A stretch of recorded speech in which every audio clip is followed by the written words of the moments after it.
Hello students.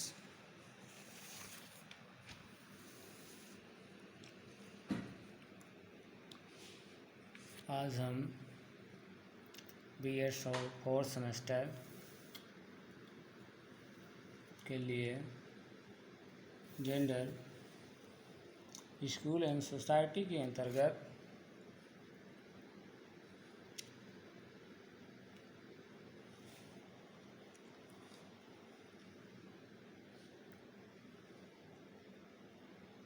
लिंग पहचान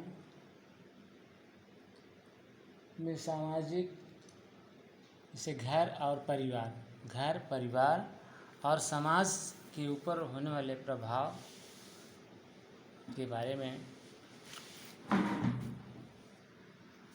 discuss करेंगे। तो सबसे पहले आज परिवार और गृहस्थी में श्रम का लिंग, जेंडर विषयक और लैंगिक विभाजन, परिवार और गृहस्थी। समाज की सर्वाधिक मौलिक संस्थाओं में एक है। यह लिंग विषयक रचना, निर्माण और लिंग विषयक भेदभाव का प्रमुख ठिकाना है। परिवार संस्था की संरचना चाहे यह एकल हो या संयुक्त, आयु के आयामों, सगोत्रता या बंधुता और सबसे महत्वपूर्ण लिंग जेंडर पर हुई है। समाज की एक मौलिक संस्था के रूप में परिवार कतिपय महत्वपूर्ण कृत्यों को पूरा करता है। कहने का तात्पर्य कि परिवार जो है वो लिंग, जेंडर,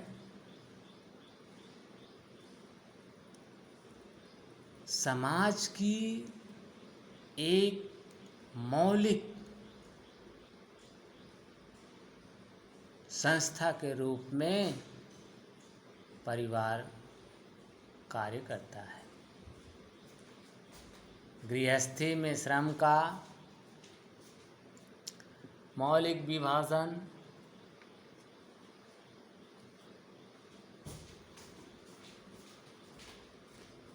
लैंगिक विभाजन महिलाओं के लिए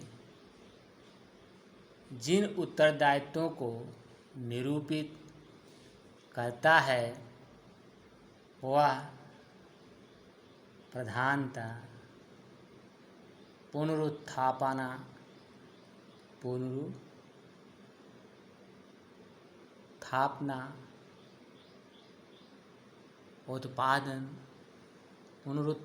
उत्पादन, जननी, बच्चों की देखभाल और समाजीकरण की आवश्यकता के चारों ओर घूमता है।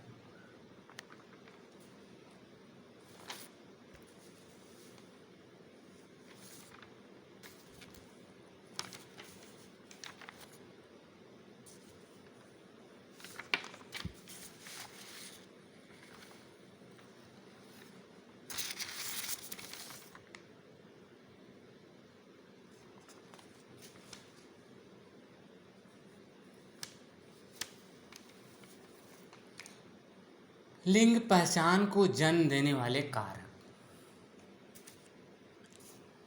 लिंग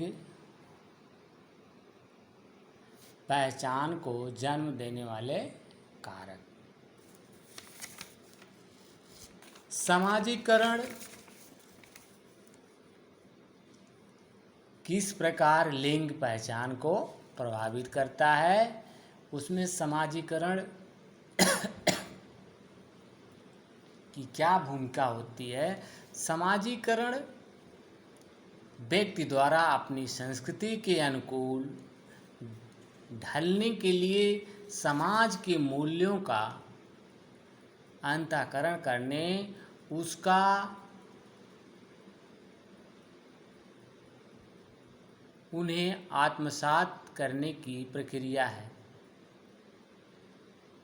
अंतःकरण करने उन्हें आत्मसात करने की प्रक्रिया है जो तय करती है कि समाज में पुरुष और स्त्रियां किस तरह आचरण करें। एक और सभी महिलाएं रजोधर्म, संतानोत्पत्ति और शिशुओं के लालन पालन रजोनिवृत्ति के अनुभवों से गुजरती हैं जो पुरुष के साथ नहीं होता है। वही दूसरी ओर सभी स्त्री पुरुष ऐसे सांस्कृतिक परिवेश में रहते हैं जो देह रूप के अनुभव उनके वर्ग, जातीय, धार्मिक और जातिगत कारकों के अनुसार अलग अलग स्वरूप प्रदान करता है। विभिन्न संस्कृतियों में प्रचलित समाजीकरण के चलन कन्याओं के पालन पोषण में बरती जाने वाली तत्परता और चिंता को दर्शाती है। इससे हम सामाजिक नियमों, मूल्यों और प्रथाओं के अनुसार आचरण करने की सीख मिलती है। सामाजिक लिंग सोच जन्य समाजीकरण सामाजिक अधिगम की जो प्रक्रिया लोगों, विशेषकर युवाओं में अपनी संस्कृति की विभिन्न पहलुओं की समझ पैदा करती है, उसमें सामाजिक लिंग सोच जन्य समाजीकरण की प्रक्रिया भी आती है। लिंगजन्य समाजीकरण की इस प्रक्रिया में समाज में प्रचलित सामाजिक लिंग सोच जन्य भूमिकाएं और उसके लाभ व सीमाओं को सिखाने की प्रक्रिया आती है। अधिकतर समाजों में पुरुष या स्त्री का स्पष्ट श्रेणीकरण होता है कि स्त्री या पुरुष होने में क्या होता है। श्रेणीकरण की यह प्रक्रिया और सामाजिक लिंग सोच जन्य भूमिकाओं के ज्ञान को संचारित करने वाले समाजीकरण के कारक यह तय करते हैं कि व्यक्ति खुद को और अन्य लोगों को सामाजिक लिंग सोच और लिंग भूमिकाओं के आधार पर किस तरह व्याख्या करते हैं।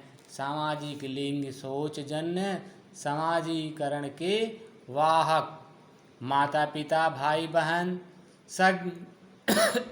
संगी साथी, विद्यालय, समाज, धर्म और अन्य संस्थाएं समाजीकरण के वाहक का काम करते हैं।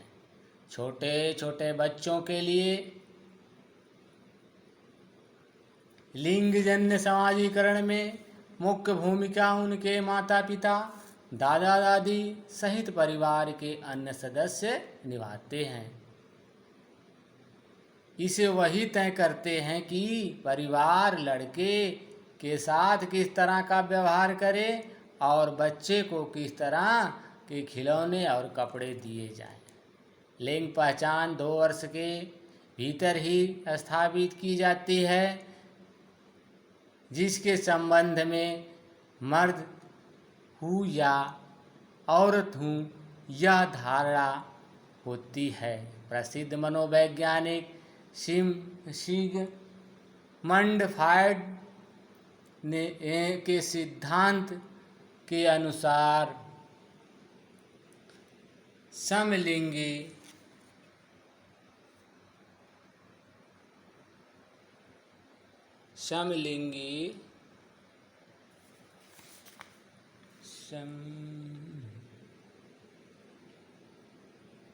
अभिभावकों, माता पिता के साथ तादात्म्य बनाने और उसके अनुकरण करने में लिंग पहचान प्रभावशाली तरीके से बनती है।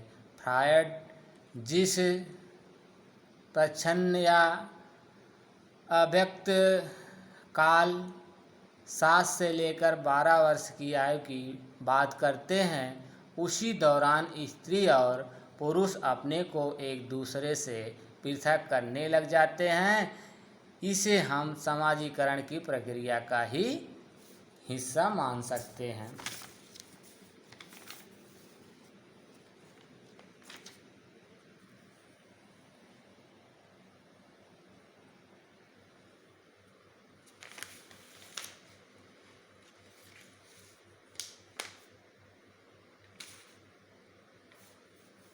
और यह सामाजिक लिंग सोच जन्य अभिज्ञान और भूमिका विशिष्ट आचरण को ठोस आकार देती है।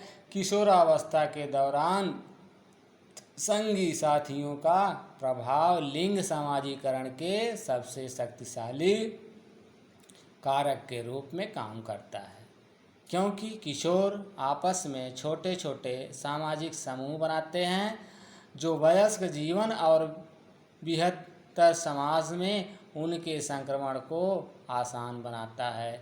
जनसंचार माध्यम की भी किशोरावस्था में समाजीकरण की प्रक्रिया को प्रभावित करते हैं। धन्यवाद।